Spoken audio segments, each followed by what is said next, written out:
Hello everyone, ఈరోజు నా favourite sweet dish రుచి రైస్ పాయసం రెసిపీ షేర్ చేస్తున్నా. I'm not pro in this but I can make mouth watering payasam. First 1 glass rice తీసుకుని డ్రైగా fry చేసుకోవాలి. ప్యారలల్గా 2 ప్యాకెట్స్ మిల్క్ బాయిల్ చేసుకోవాలి.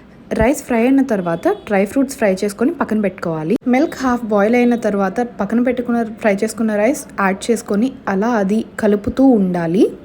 ఫర్ ఆల్మోస్ట్ 20 minutes అలా కలుపుతూ ఉండగా రుచి రైస్ కన్సిస్టెన్సీ వస్తుంది మనకు కావాల్సినంతగా.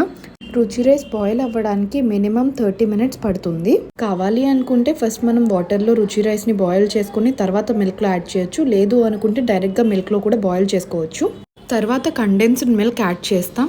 నెక్స్ట్ బాగా మిక్స్ చేశాక మనకి సరిపోయినంత షుగర్ యాడ్ చేసుకుంటాం.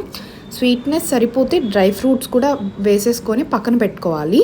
సో అది ఒక 1 hour అలా బయట పెట్టి నార్మల్ టెంపరేచర్కి వచ్చిన తర్వాత ఫ్రిడ్జ్లో పెట్టుకుని సర్వ్ చేస్తే చాలా యమ్మీగా ఉంటుంది. ఎప్పుడు నార్మల్ పాయసమే ట్రై చేస్తారుగా, ఈసారి ఇది ట్రై చేయండి. ట్రై చేసి మళ్ళీ వచ్చి కామెంట్ చేయండి మీకు ఎలా అనిపించిందో నాకు కూడా చెప్పండి.